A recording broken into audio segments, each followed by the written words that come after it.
चलिए मित्रों, मैं पवन सर आज आपके लिए लेकर के आया हूँ शब्द रचना एक दृष्टि में। जितने भी वीडियो पढ़े अभी तक हमने, उन सब का निचोड़ मैं इस वीडियो में दे रहा हूँ आपको। जितने भी टॉपिक अभी तक शब्द रचना से मैंने डाले हैं, तो इस वीडियो में आपको सभी शब्द कितने प्रकार के होते हैं, कैसे किसको बांटा गया, वह सारी इनमें हम पढ़ेंगे कि क्या क्या शब्द है। देखिए, शब्द एक दृष्टि में कैसे देखते हैं हम, जो भी शब्द रचना है। देखिए, शब्दों को दो भागों में बांटा गया, एक सार्थक और एक निरर्थक। सार्थक का मतलब होता है जिसका कोई अर्थ हो, और निरर्थक का मतलब होता है जिसका कोई भी अर्थ ना हो। सार्थक से तात्पर्य क्या, सा अर्थक यानी अर्थ के साथ, और निरर्थक यानी कि बिना अर्थ के, अर्थ रहित। ठीक है। अब सार्थक शब्द के बारे में मैंने आपको बहुत ढेर सारे वीडियो बनाए हैं, कम से कम 5-6 वीडियो पड़े हुए हैं। अगर देखे ना हो तो प्ले लिस्ट में जा कर के देख लें। लेकिन निरर्थक शब्द आज पहली बार आया है, तो उसको हम देखेंगे निरर्थक शब्द क्या होता है। देखिए, सार्थक का ये पूरा बंटवारा दिया गया है, लेकिन निरर्थक क्या है।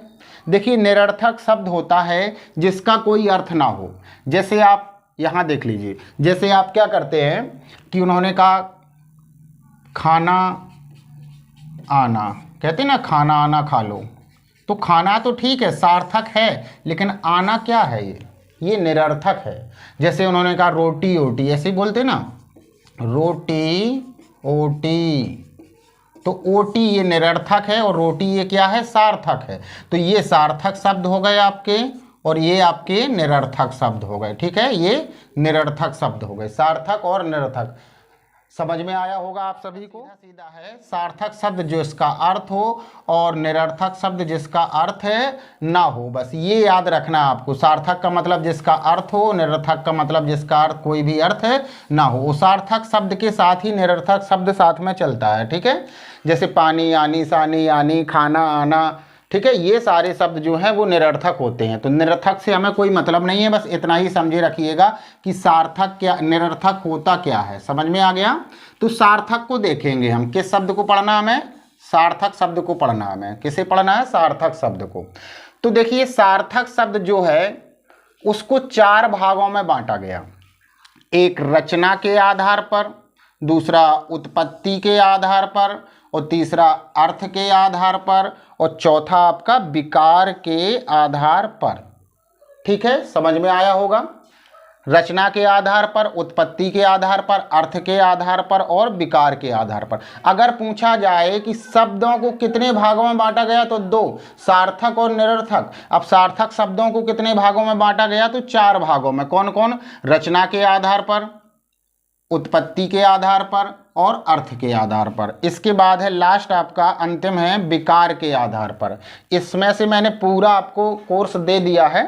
तो अब इसके बाद देखेंगे हम रचना के आधार पर भी 3 तरह का बंटवारा हुआ है। रचना के आधार पर कितने प्रकार से बांटा गया, 3, रूढ़ शब्द, यौगिक शब्द और योग रूढ़ शब्द। ऐसा कीजिए, पहले एक इसकी आप स्क्रीनशॉट ले लीजिए, नहीं मार्कर चल रहा है, गड़बड़ हो जाएगा। ठीक है, चलिए अच्छी बात है, चलो ले ली होगी।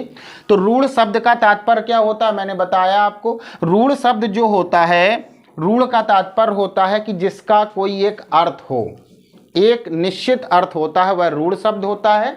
और यौगिक शब्द 2 शब्दों से मिलकर के बनता है, मैंने पिछले वीडियो में समझाया आपको। और योग रूढ़ क्या होता है, योग रूढ़ का तात्पर्य कि 2 शब्दों से तो मिलकर बनता है, लेकिन कोई तीसरा अर्थ आता है, या समास रूढ़ भी कहते हैं इसे। ठीक है।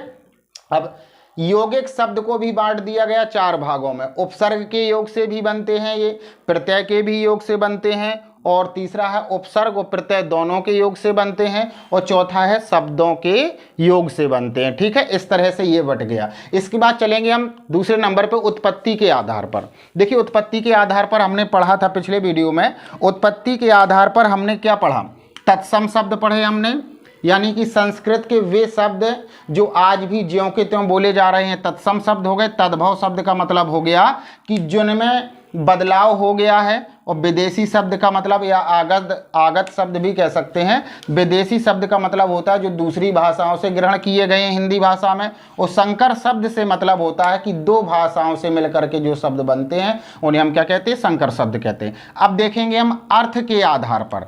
तो अर्थ के आधार पर एकार्थी शब्द जिसका केवल एक ही अर्थ होता है। अगर आपको वीडियो पिछले देखे होंगे तो आपने सब समझ लिया हो, केवल एक दृष्टि में देख रहे हैं हम, ठीक है।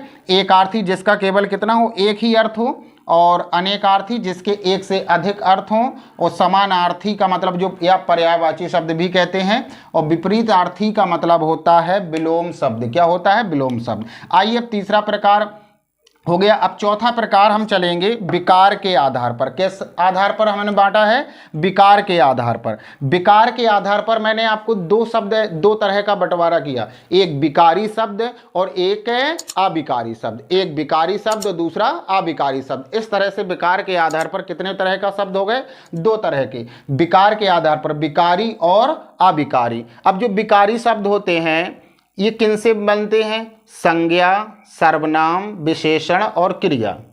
कितने से बनते हैं, एक संज्ञा, दूसरा सर्वनाम, तीसरा विशेषण और चौथा क्रिया। इन चार के योग से विकारी शब्द बनते हैं।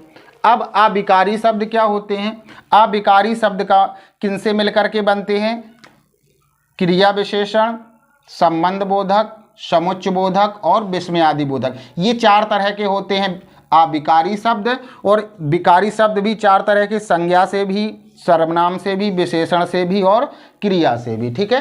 तो इस तरह से हमने एक छोटे से वीडियो में, केवल 5 या 6 मिनट का वीडियो होगा, तो इस तरह से हमने एक छोटे से टॉपिक में हमने देखा कि जो हमारे शब्द रचना है एक दृष्टि में, इतने ही वीडियो टॉपिक से मैं आपके लिए हिंदी के लिए बना चुका हूं, जो कि सभी परीक्षाओं के लिए बेटा, कितनी परीक्षाओं के लिए, कोई भी एग्जाम हो आपका, चाहे टैट हो, चाहे सी टैट हो, चाहे एस टैट हो, और चाहे फिर आपका पैट हो, चाहे रीट हो, कोई भी परीक्षा हो, शब्द से कोई ना कोई एक आध क्वेश्चन आपका, एक दो क्वेश्चन आ जाता है। एक तो पक्का है, आना ही आना है। और इतने टॉपिक से बाहर आपकी शब्द रचना कहीं भी नहीं है।